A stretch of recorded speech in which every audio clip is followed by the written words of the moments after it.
نحمده ونصلي على رسوله الكريم أما بعد فأعوذ بالله من الشيطان الرجيم بسم الله الرحمن الرحيم يا أيها الناس إنا خلقناكم من ذكر وأنثى وجعلناكم شعوبا وقبائل لتعارفوا إن أكرمكم عند الله أتقاكم إن الله عليم خبير صدق اللہ العظیم۔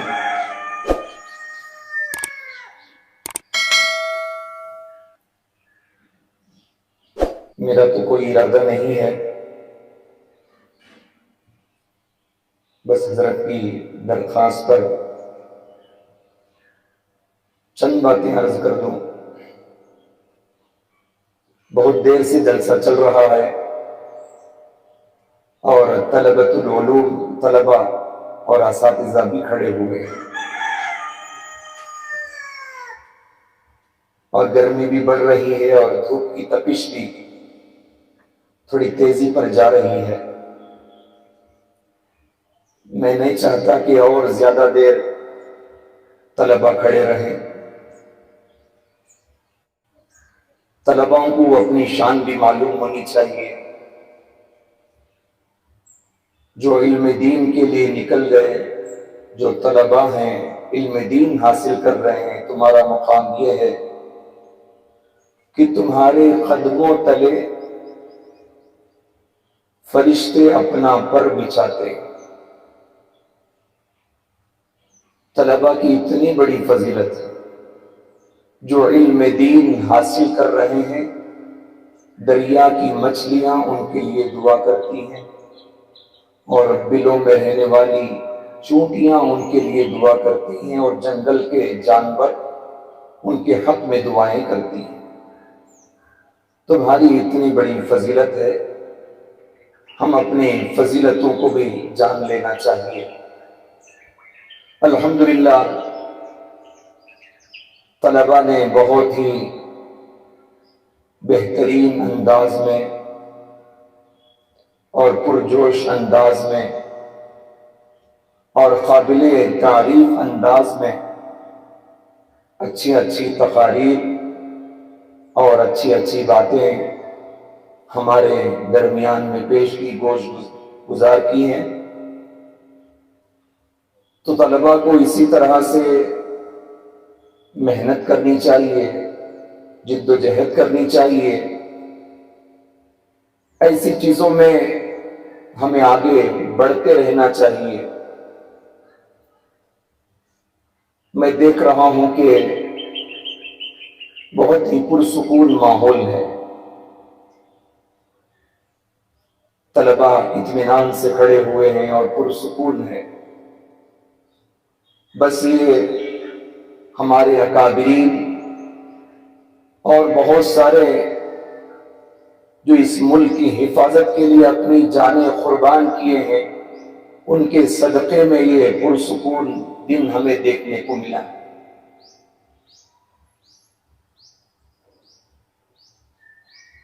اگر ان کی قربانیاں نہ ہوتی، اگر وہ یہ سمجھ کر بیٹھ جاتے کہ ہمیں ہمارا مدرسہ ہے، ہمیں پڑھتے رہیں گے، ہمارے بچوں کو صرف پڑھاتے رہ جائیں گے، مدرسے ہی بس ہیں، اور ہمیں بیان کے لیے اور نماز پڑھانے کے لیے مسجدیں ہیں، ہم کیوں بلا ضرورت جنگ کے میدان میں اترے اور ایسی چیزوں میں شامل ہوں۔ اگر یہ سوچ کر ہمارے اکابرین بیٹھ جاتے تو یہ دن دیکھنے کو ہمیں کہاں حاصل ہوتا۔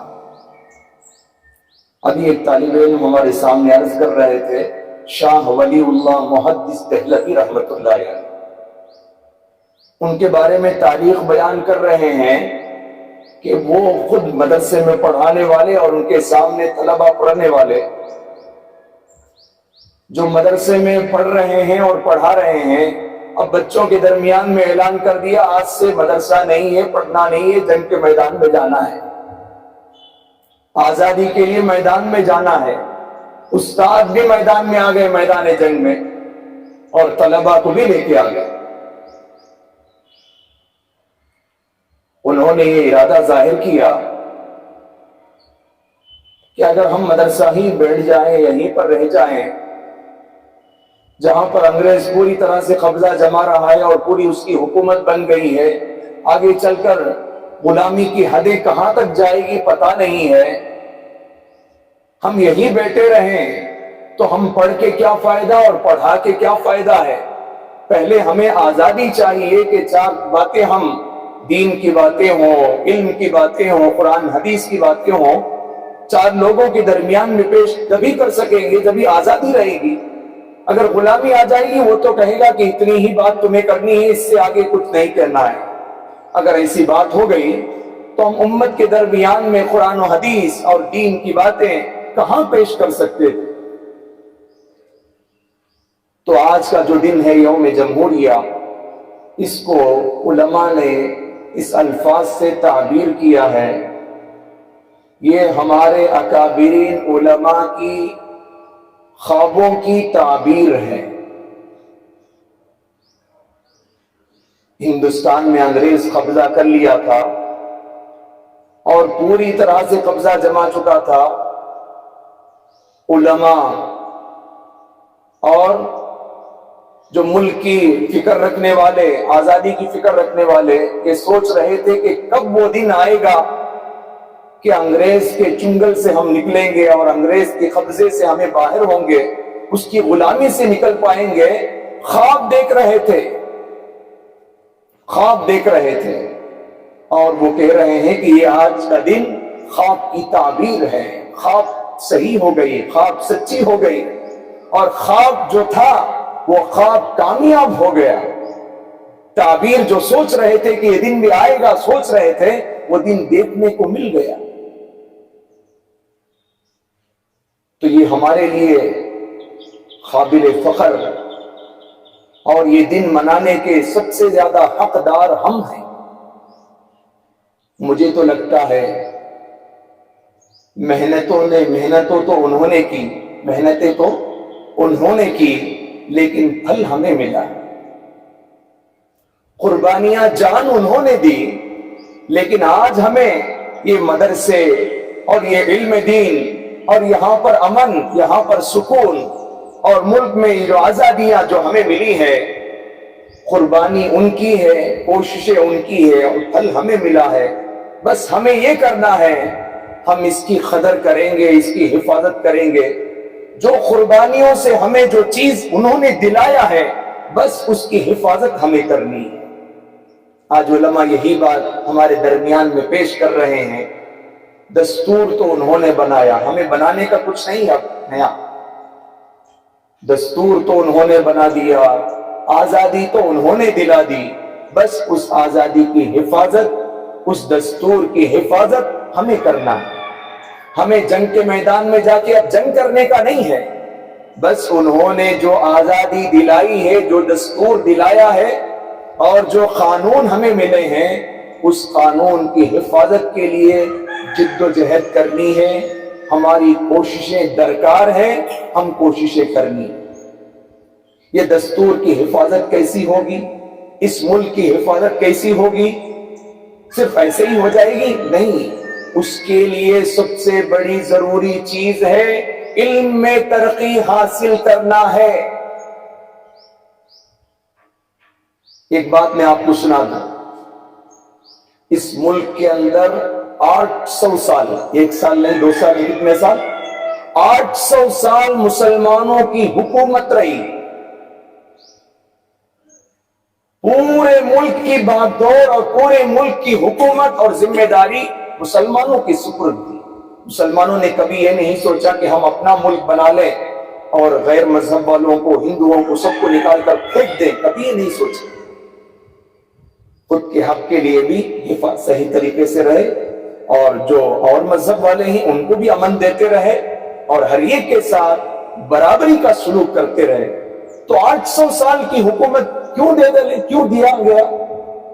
اگرچہ کہ یہ ملک پہلے یہاں پر مسلمان نہیں تھے اور لوگ تھے، بعد میں جا کر صحابہ کی کوششوں سے اور بہت سارے اکابرین اور بہت سارے بڑے بڑے بزرگاں ان کے ذریعے سے اس ملک کے اندر اسلام پہلا اور بہت ساری مسلمان ہوئے.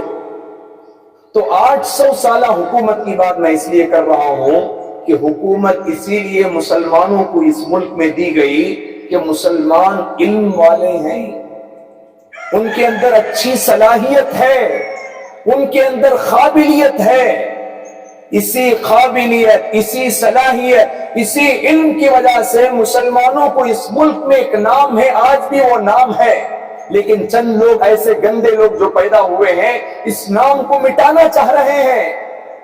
لیکن اس ملک میں جو نام مسلمانوں کا بنا ہے اس قرآن کے ذریعے سے جو ہم حاصل کر رہے ہیں، اس علم کے ذریعے سے، مسلمانوں کے اس قرآن کی اخلاق کے ذریعے سے یہ نام، یہ صلاحیت، یہ چیز مسلمانوں کو ملا تھا. اسی لیے سونپ دیے گئے اب تم 800 سال تمہیں حکومت کرو، دے دیا گیا.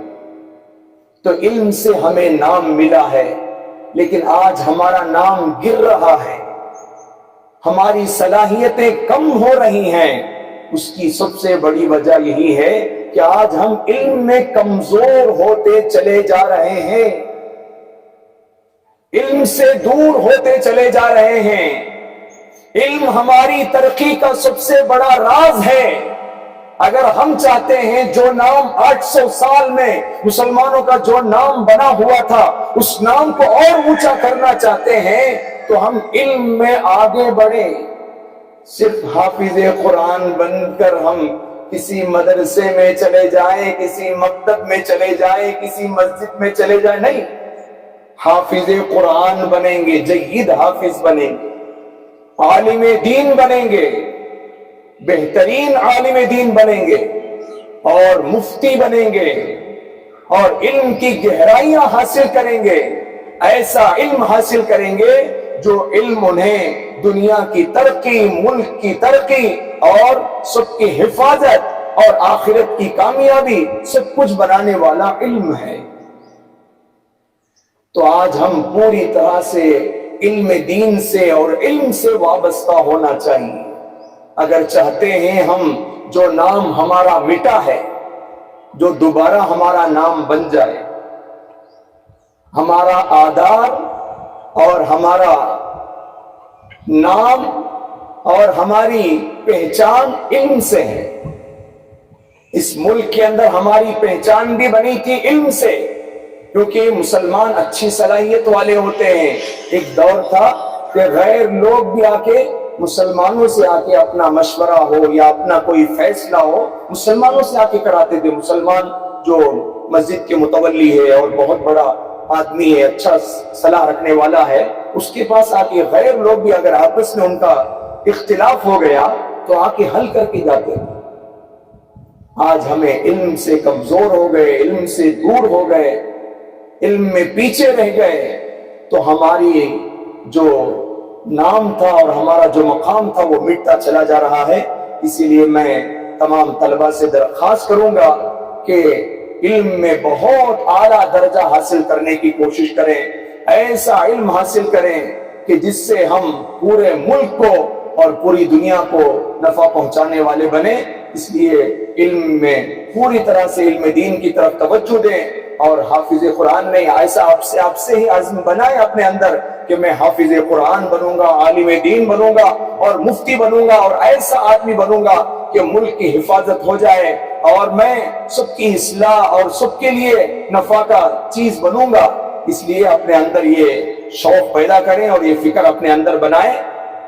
اللہ تعالی ہم سب کو علم دین سے وابستہ ہونے اور علم کے ذریعے سے جو ملک میں ہمارا نام جو مٹ رہا ہے، ہمارے نام کو اور اونچا کرنے کے لیے، اپنے نام کو بنانے کے لیے ہمیں علم سے وابستہ ہو کر، علم سے جو اپنے آپ کو جوڑ کر ہم اپنے نام کو روشن کرنے اور اپنے آپ کو روشن کرنے کی ہم سب کو توفیق عطا فرمائے. اور جو ملک کے اندر جو ہمیں حقوق ملے ہیں، جو حق ملے ہیں، اس کا بھی ہمیں اظہار ہونا چاہیے، اس کا بھی استحضار ہونا چاہیے. تو 7 حقوق بیان کیے جا رہے ہیں کتابوں کے اندر. ہم اس ملک کے اندر ہیں، ہمیں یہ حق ملا ہے، ملک کے ذریعے سے ہمیں ایک حق ملتا ہے. تو پہلا حق ہمیں اس ملک میں یہ ملا ہے، ہمیں حق کے مساوات ملا ہے، برابری کا حق، سب برابر ہیں، چاہے ہم مسلمان مذہب میں ہیں، کسی اور مذہب میں ہیں، سب کی برابر۔ اور دوسرا حق ہے حق آزادی، ہم اس ملک میں آزاد ہیں، غلام بن کے نہیں جی رہے ہیں، اور کبھی بھی ہم غلام بن کے جینا بھی نہیں۔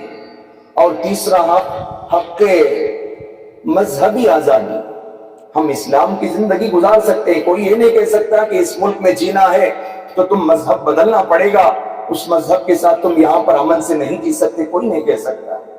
تو چوتھا حق ہمیں حق کی حفاظت، ملک ہماری حفاظت کرے، یہ حق بھی ہمیں ملا ہوا ہے۔